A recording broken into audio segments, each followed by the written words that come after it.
Hello दोस्तों, तो आशा है कि आप लोग बढ़िया होंगे। तो आज की इस वीडियो में यही जानकारी प्राप्त करेंगे कि डॉक्यूमेंट कौन कौन सा रिक्वायर्ड है जो नाइजर के एप्लीकेशन फॉर्म फिलअप करने से पहले हम लोग को तैयार रखनी है।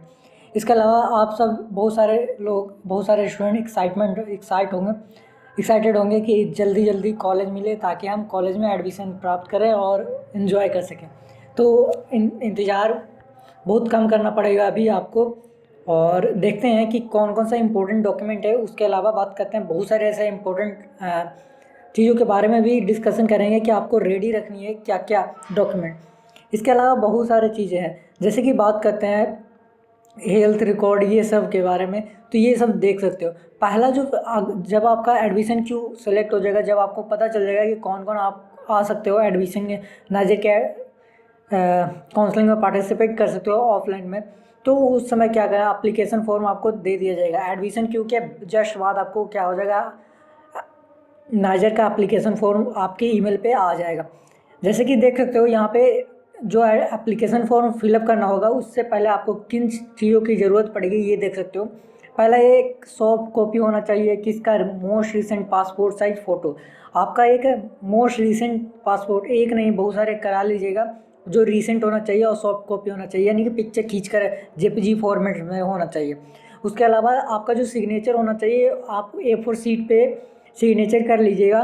उसके बाद क्या करिएगा, पिक्चर क्लिक कर लीजिएगा या फिर स्कैन कर लीजिएगा और वो जेपीजी फॉर्मेट में होना चाहिए। यहाँ पे दिया गया है ये जेपीजी फॉर्मेट होना चाहिए। उसके अलावा देख सकते हो सॉफ्ट कॉपी में क्या है, एक सिंगल पीडीएफ बनानी है जिसमें क्या हो सकता है, क्लास 10 सर्टिफिकेट हो सकता है या फिर डेट ऑफ बर्थ सर्टिफिकेट हो सकता है।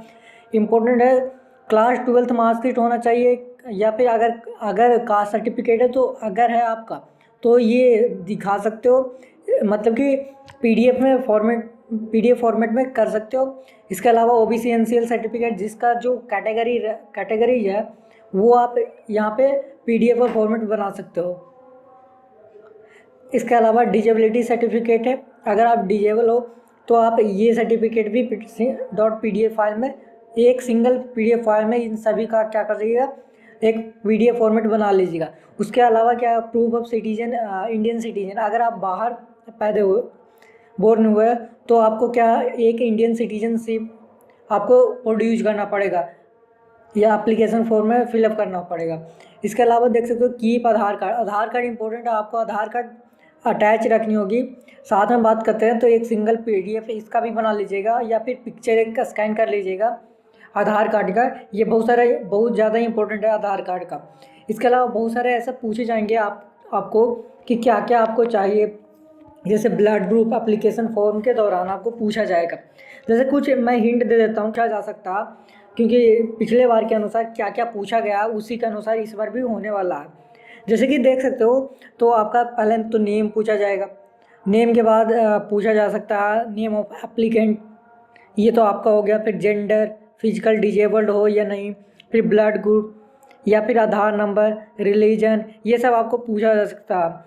और उसके बाद आपको क्या पूछा जा सकता है, कैटेगरी इंपॉर्टेंट है। उसके बाद आपको एजुकेशनल डिटेल्स पूछा जाएगा। एजुकेशनल डिटेल में जैसे मैंने आपको यहाँ पे बताया कि कौन कौन सा डिटेल आपको कौन कौन सा स्कैन करके रखनी है, क्लास 10th का सर्टिफिकेट या फिर डेट ऑफ बर्थ। इसके अलावा बात करते हैं 12th का मार्कशीट और 10th का सर्टिफिकेट आप अपलोड कर सकते हो और सारा उसका डिटेल भर सकते हो, फिलअप कर सकते हो।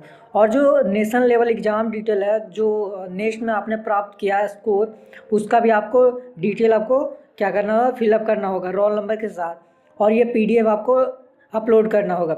इसके अलावा आपको हेल्थ रिकॉर्ड पूछा जाएगा एप्लीकेशन फॉर्म में। जैसे कि बात करते हैं तो medical condition seeking special attention, क्या आपको ऐसा हेल्थ है कि आपको एक प्रॉपर गाइडेंस का ज़रूरत है, मतलब कहने का मतलब ज़्यादा ही प्रॉब्लम होता है तो आपको फिलअप होता है, ज़्यादातर बच्चों को क्या होता है नहीं होता, तो ये सारा पूछा जा सकता है। इसके अलावा बात करते हैं तो ये एलर्जी के बारे में पूछा जाएगा, मेडिकेशन के बारे में पूछा जाएगा, ये सब के बारे में आपको पूछा जा सकता है। इसके अलावा हेल्थ इंश्योरेंस की बात करते हैं तो ये देख सकते हो CHSS, यानी कि एक हेल्थ इंश्योरेंस बनता है अगर आपको किसी तरह का प्रॉब्लम फेस करना पड़ता है या फिर आने वाले समय में इन 5 सालों में, तो आपको घर से पैसा लगाने की ज़रूरत नहीं है। ये नाइजर या फिर DAE department of atomic energy के अंदर ये CHS इंश्योरेंस बनता है। इसके अनुसार ही इसके सर्विस स्कीम के तहत ही आपको क्या क्या इलाज कराया जाता है। आप कितने भी महंगे हॉस्पिटल में चले जाओ, ये सारा खर्च आपको उठाएगा ये DAE department of atomic energy. तो आपको ये भर देना, फिलअप करना है कि CHS आपको लेना है, ये मैंडेटरी है, मैंडेटरी कर सकते हैं या फिर आप ले सकते हो। और इसके अलावा सिग्नेचर आपको मैंने बता दिया, सिग्नेचर बहुत इंपॉर्टेंट है। आपको A4 शीट पे आपको क्या करनी है, सिग्नेचर कर लेनी है और स्कैन करके रखनी है in form of JPG format. .jpg format में आपको रखनी है, JPG फॉर्मेट आपको एक्सटेंशन चाहिए। इसके अलावा और क्या पूछा जाएगा, इतना ही पूछा जा सकता है आपको। इसके अलावा जब आप प्रोड्यूस किए जाओगे, जब नाइजर में काउंसलिंग के टाइम, ऑफलाइन काउंसलिंग के टाइम आपको क्या क्या प्रोड्यूस किया जाएगा, क्या क्या आपको प्रोड्यूस करना पड़ेगा at the time of counselling in niger, तो क्या क्या होगा, इसके बारे में नेक्स्ट वीडियो में चर्चा करेंगे। इसके अलावा देख सकते हो बहुत सारे ऐसे जानकारी आपको आने वाले टाइम पे मिलता रहेगा, तो आप हमारे चैनल को सब्सक्राइब कर लें और इसके बारे में सारी जानकारी इसी चैनल पे आपको मिलता रहेगा। तो आज के लिए इतना ही और थैंक्स फॉर वाचिंग। और अगर इससे रिलेटेड और किसी और तरह की जानकारी चाहिए, ये केवल मैंने नाइजर के काउंसलिंग प्रोसेस के बारे में आपको बताया। इसके अलावा CVS के बारे में आने वाले वीडियो में आपको बताया जाएगा। कई लोग पूछ रहे थे CVS के बारे में, तो वो आप लाइव जो डाउट क्लियरिंग सेशन होगा उसमें आप पूछ सकते हो। नाइजर के बारे में आपको ये पता चल गया। इसके अलावा एक और वीडियो आएगा जो आपको जो काउंसलिंग के टाइम आपको कौन सा फॉर्म आपको प्रोड्यूस करना है, इसके बारे में भी चर्चा करेंगे। तो आज के लिए इतना ही। अगर आपको इससे रिलेटेड और जानकारी चाहिए तो आप हमारे टेलीग्राम चैनल से जुड़ सकते हैं, जिसका नाम है नाइजेस्ट्रो। यहाँ पे आपको सारी जानकारी आपको मिलता रहेगा और यहाँ पे सारे जो एडमिन होते हैं वो एक्टिव होते हैं और इनसे डायरेक्टली पूछ सकते हो। अप्रोक्स यहाँ पे 440 के अप्रोक्स स्टूडेंट जुड़े हुए हैं अभी तक, नाइजर काउंसलिंग में पार्टिसिपेट करेंगे।